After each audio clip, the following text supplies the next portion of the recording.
La maison Jean-Claude Boisset est une maison, pour Nathalie et moi, extrêmement importante, puisque nous avons eu la chance d'être élevés au sein de la famille de mes parents, Jean-Claude et Claudine Boisset, qui eux-mêmes ont commencé en 1961 notre maison.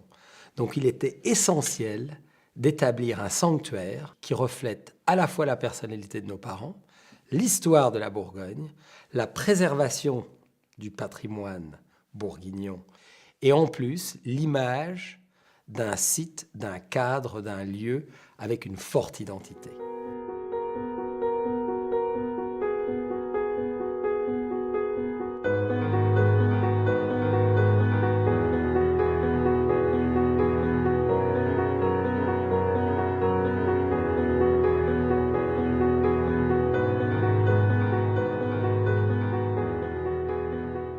Ce projet de cuverie représente un aboutissement pour toute la famille parce qu'on a travaillé sur cette belle maison avec mon frère depuis plus d'une dizaine d'années maintenant. Il s'agissait d'un défi qui était de faire des vins sophistiqués à partir de raisins qui n'étaient pas les nôtres, donc d'aller chercher les meilleures parcelles et de faire du velours ou quelque chose de très fin, très subtil. Et donc ce projet, en fait, est l'écrin de ces vins-là.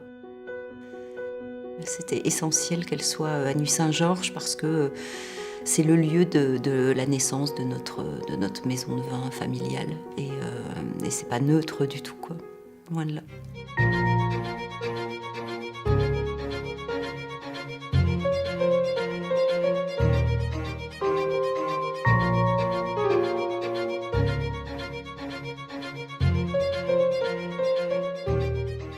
L'enjeu, c'était donner une image à la maison et puis s'intégrer dans le site. On l'a fait avec toute la famille Boisset, avec tous les décideurs de la maison, pour aboutir à une sorte de non-bâtiment, c'est-à-dire quelque chose dont on sent qu'il naît du terroir, parce que je pense que symboliquement c'est très fort, et qu'on fasse pénétrer en quelque sorte les vignes dans la ville.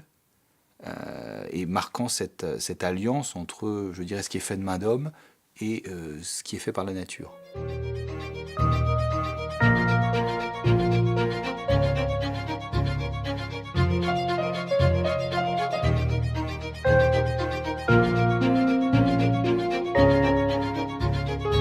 Un projet de cuverie, c'est pas un projet comme les autres, c'est un projet qui a du sens. Alors pour le bourguignon que je suis, en plus, c'est absolument merveilleux parce que il y a, au-delà de l'expression architecturale, il y a tout un sens, je dirais, de l'art de vivre.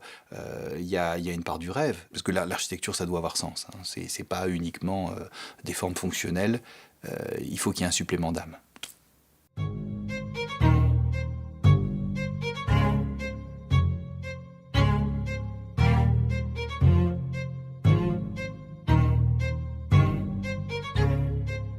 Pour nous, il était évident d'essayer de créer un lien entre la famille, nos parents, un lieu historique, et en plus d'y apporter cette géobiologie, cette dimension d'intégration de tous les mondes en un.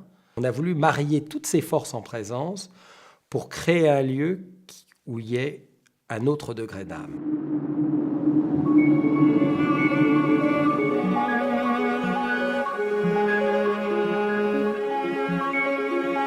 Qu'est-ce que la géobiologie?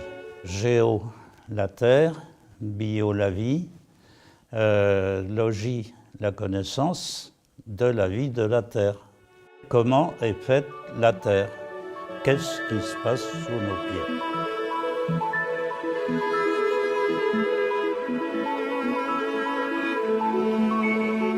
Lorsque vous mettez une cuve de vin sur un point sans énergie, il perd sa qualité. Il faut donc qu'il n'y ait aucun point de cette nature dans une cuverie, ou bien qu'on mette les cuves au bon endroit.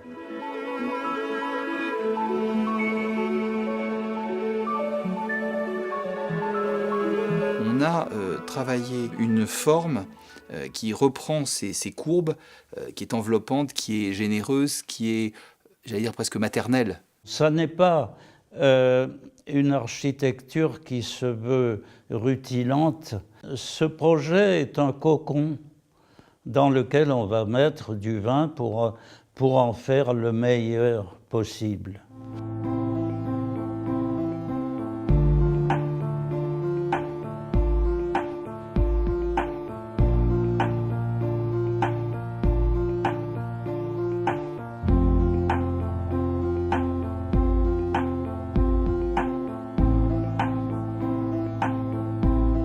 C'est un projet unique, c'est un peu plus qu'un prototype, c'est un projet unique. La vraie performance, c'était d'aller ancrer ce bâtiment dans les caves existantes et accolées. Et donc on ne savait pas comment elle allait fonctionner, c'était une cave qui était enterrée depuis des décennies, voire même des siècles. On a percé les voûtes, on a fait passer ces poteaux béton à travers les voûtes, on était dans les fondations de l'existant. Aujourd'hui tout est en ordre et voilà, le plus gros coup de chaud c'était peut-être celui-ci. Le parti en fait de la cuverie, c'est de jouer sur cet effet de colline donc artificielle. En même temps, il y a un côté cathédrale du vin, qui est donc une certaine monumentalité qu'on doit ne découvrir qu'à l'intérieur. Et puis après, et je l'ai souvent dit, il va falloir s'attacher au dôme, ce fameux dôme en béton. Donc le dôme, c'est 2 parties d'ouvrage, c'est des portiques, 4 portiques, et une couverture. On a réalisé déjà des travaux autour du vin, oui, des cuveries, mais qui étaient des boîtes en béton, tout ce qu'il y a de plus standard. Là, c'est pas une cuverie qu'on réalise, c'est un peu plus que ça.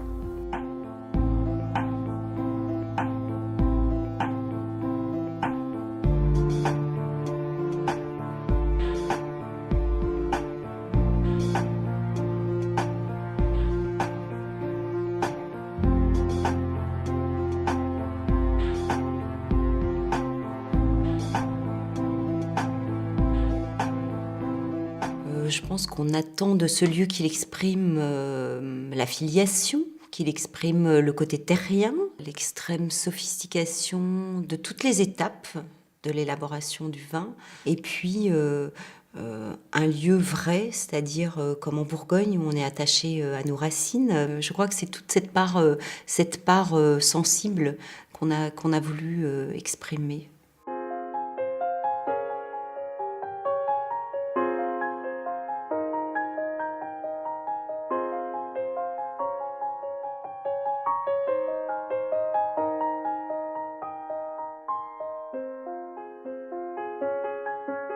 L'idée est de créer de l'exception. C'est pour ça que ce sanctuaire, ce lieu magique, cette cathédrale du vin où nous sommes aujourd'hui, représente à la fois l'association de la nature, de l'architecture, mais aussi un rêve, en fait, où nous intégrons l'intérieur, l'extérieur, l'histoire, la modernité, et également l'intervention humaine, tout en laissant la possibilité au vin de s'exprimer pleinement et d'être lui-même.